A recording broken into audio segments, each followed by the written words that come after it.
Bonjour à tous, je vais vous présenter aujourd'hui l'utilisation du module zone dans CATIA Composite.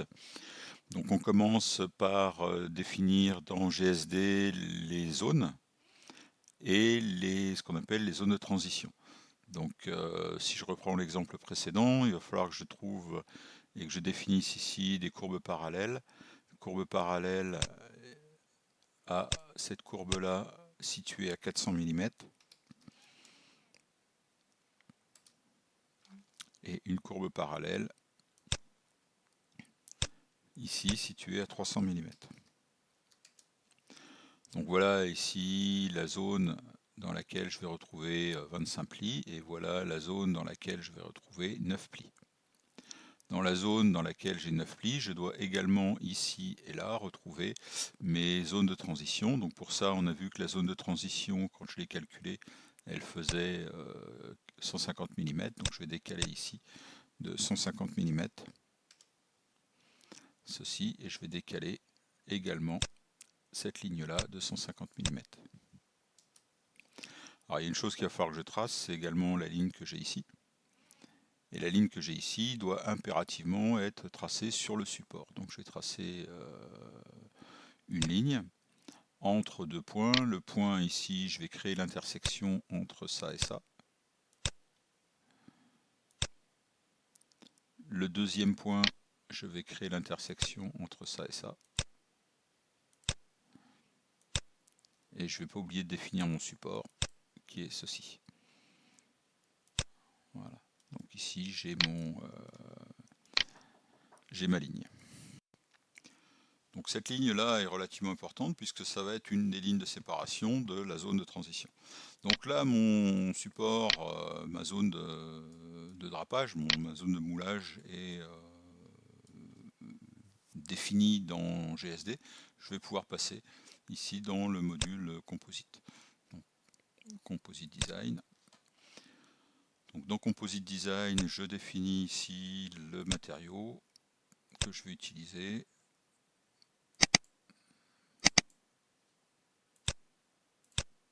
Voilà, je prends un matériau. Et ensuite, donc la dernière fois, on avait utilisé cet ensemble d'icônes ici, qui est la création des groupes de plis pour créer directement les plis. Là, je vais utiliser cet ensemble d'icônes qui est la boîte d'outils concernant les zones. Donc, allez, je vais mettre ça ici. Je vais commencer par créer un groupe de zones. Je définis ma surface. Je définis ici la normale à la surface et je définis une rosette.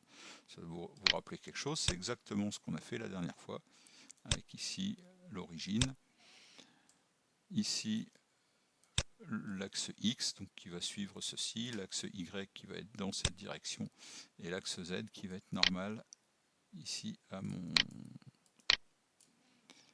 plaque. Ok.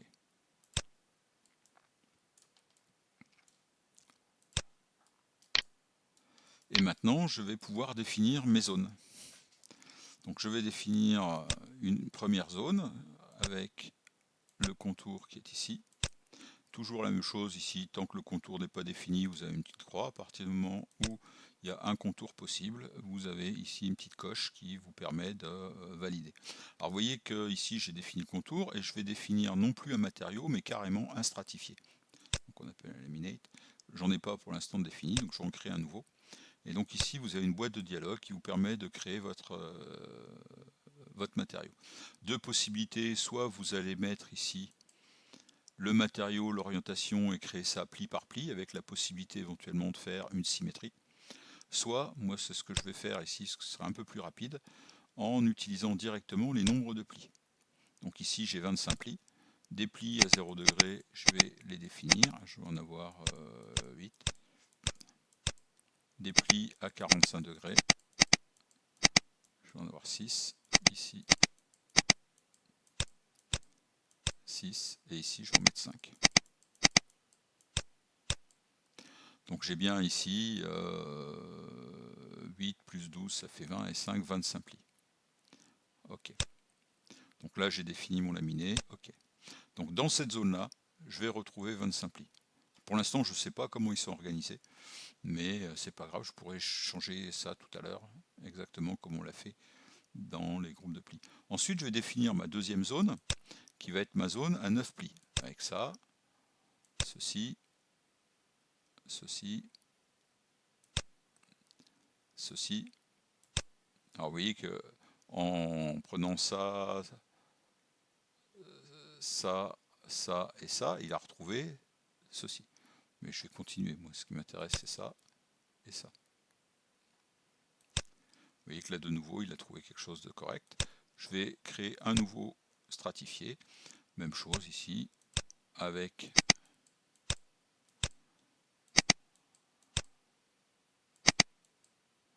donc 2 et 2, 4 et ici 4. Donc j'ai deux plis un pli à 0, un pli à 45, un pli à 0, un pli à moins 45, un pli à 90. Et ensuite le symétrique de l'autre côté. Donc j'ai bien ici mes 9 plis. Donc ici j'ai mes deux zones. Reste maintenant à définir les zones de lâcher de plis. Zones de lâcher de plis qui doivent être définies dans la zone de plus faible épaisseur. Donc j'ai une première zone de transition qui est là, et j'ai une deuxième zone de transition qui est là, qui doivent être définies dans la zone 2. Donc c'est cette icône-là, je vais définir ma zone de transition dans la zone numéro 2. Et puis je vais définir ceci, ça, ça, ça et ça. Donc hop, elle est définie. Et puis on va en définir une nouvelle entre ça, ça, ça et ça. Voilà, donc là j'ai défini mes zones de transition, on retrouve tout ça ici. Alors je vais réduire un peu le...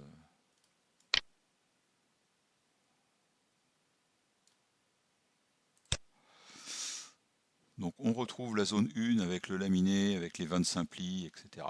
On va retrouver la zone 2, là encore avec le laminé, avec 9 plis, et les deux zones de transition qui appartiennent bien à la zone 2.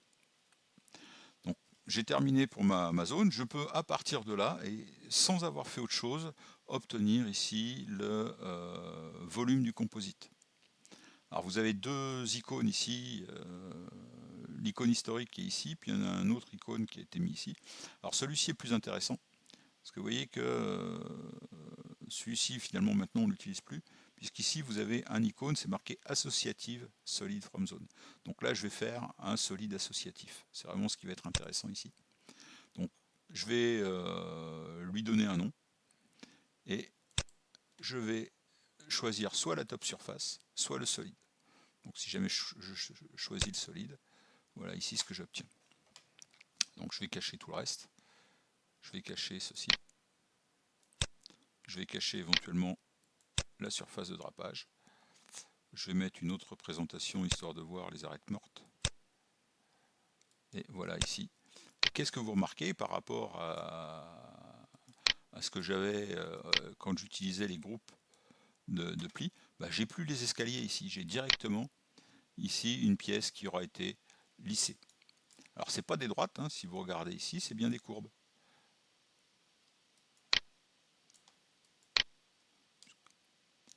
Et ça va être intéressant parce que je vais pouvoir récupérer de la même manière. Alors c'est un solide ici qui est un solide associatif, c'est-à-dire que si jamais je modifie mon laminé, je vais venir modifier automatiquement lors de la mise à jour, ce solide sera modifié. Et si j'utilise le solide dans un assemblage, l'assemblage sera automatiquement modifié. Donc c'est vraiment ce qui fait la force de ce module, c'est que d'une part j'obtiens extrêmement rapidement mon volume, je peux obtenir exactement de la même manière la top surface.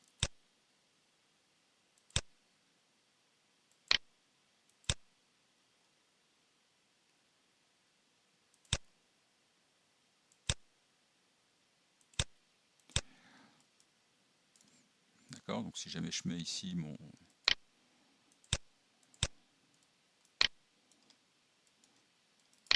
Donc voilà ici la surface de drapage en vert et vous avez en bleu la top surface de mon composite, avec ici les 25 plis.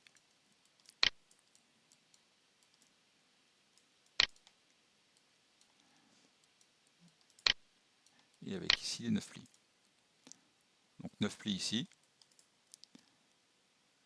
et les 25 plis dans cette zone-là.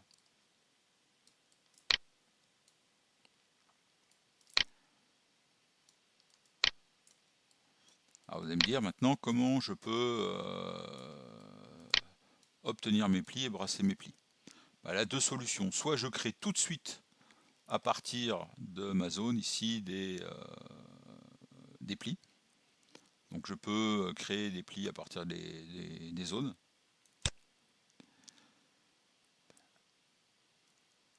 Alors je peux éventuellement utiliser un stake-up ou pas. Et je peux créer les plis dans un nouveau groupe. Donc si jamais je fais ça, il va me créer mes plis. Vous voyez qu'il a créé des plis ici.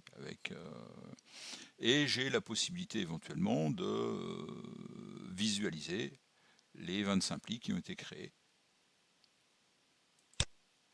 Donc il a bien créé un groupe de plis avec ici les 25 plis.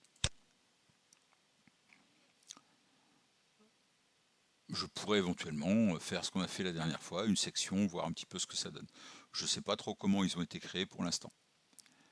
J'ai pas la maîtrise. Je pourrais éditer ici le playtable sur Excel, mais moi je vais pas travailler comme ça.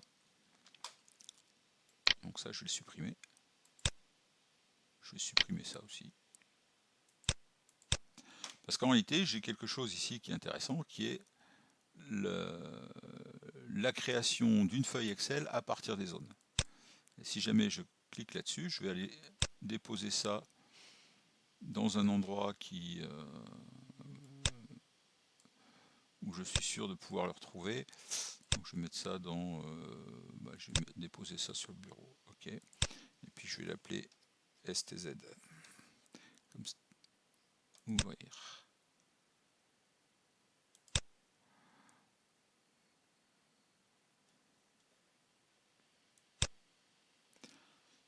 Alors vous voyez que c'est un petit peu différent de ce qu'on avait la dernière fois, puisque je vais retrouver ici la zone 1, la zone 2, et je vais retrouver ici donc, mes grands plis. Donc j'ai quelque chose qui est commun, ce sont des plis qui sont communs sur la zone 1 et sur la zone 2. Et donc à partir de là, je vais pouvoir éventuellement redéfinir mes séquences. Celle-ci, je vais la couper, je vais la mettre ici. Hop, c'était pas tout ça que je voulais couper, c'était uniquement celle-ci.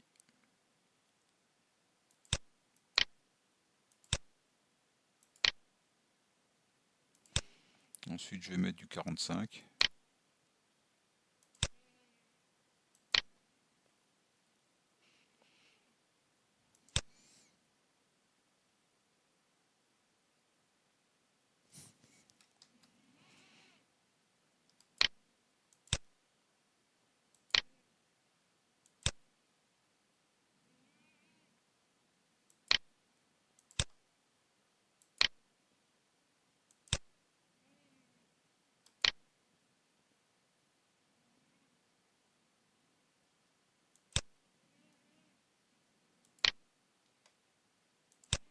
Donc ici, je vais bien retrouver du 0,45, 0, 0,45, 0. Le moins 45,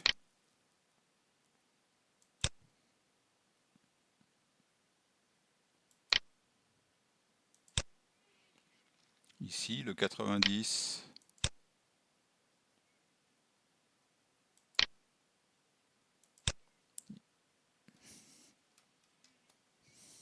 je dis couper.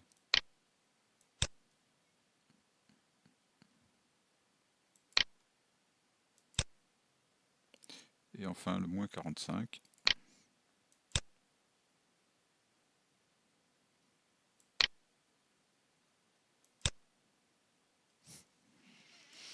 Alors pourquoi il couper?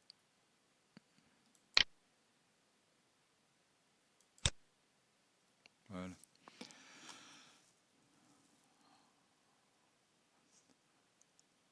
Alors ensuite, vous avez quelque chose qui est important également, c'est la notion GeoLevel ici.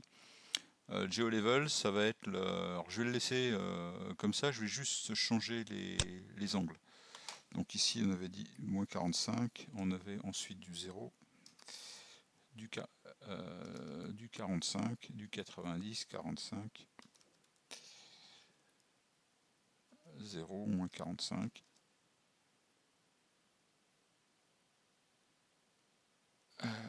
Pardon.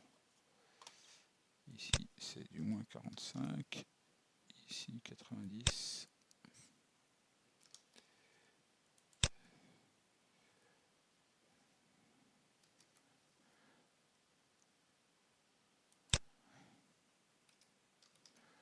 Moins 45. Et ici, on a dit qu'on avait... Hop, hop, hop, hop.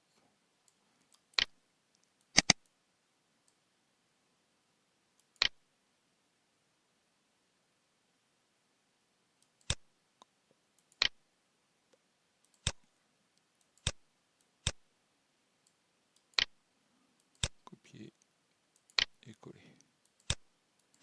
Voilà, donc normalement ici j'ai quelque chose qui est correct. Donc c'est un petit peu plus facile de s'y retrouver et il y a même moyen de faire éventuellement de modifier le type de lâcher de pli qu'on a, faire un lâcher de pli en slash, en anti-slash, en V, etc. en jouant sur les GeoLevel. Vous pourrez retrouver ça dans le document que je vous ai préparé. Donc ici on va sauvegarder. Et maintenant je vais pouvoir créer ça à partir du stake-up. Et le stake-up, je vais aller chercher, je l'ai posé sur mon bureau. Donc je vais aller chercher ici sur le bureau.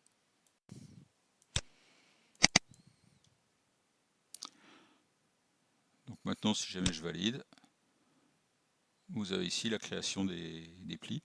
Si jamais je visualise mes plis, je vais... alors le staking, je vais prendre celui-ci. La courbe, je vais créer un plan. Je vais créer un plan ici. Hop. Créer un plan.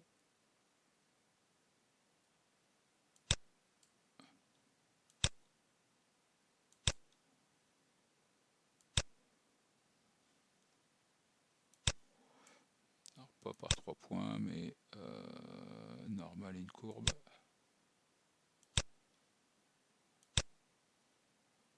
Ok.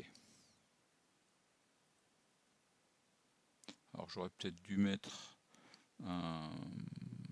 Je vais cacher ça, parce que là je n'ai pas mis en place.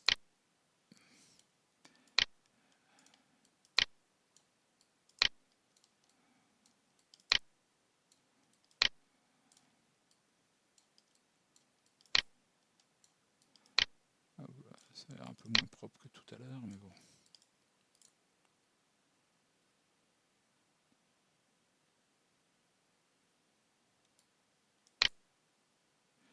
Donc ici j'ai mes 25 plis. Et ici je vais retrouver mes 9 plis, même si jamais la géométrie a l'air un peu bizarre.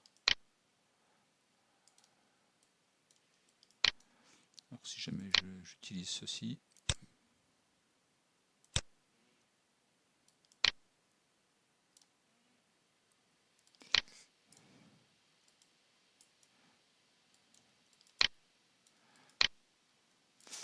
vous voyez qu'ici avec les GeoLevel, le fait d'avoir laissé les GeoLevel dans le fichier Excel tel qu'ils étaient proposés, j'ai un lâcher de plis qui se fait par défaut, ici en W.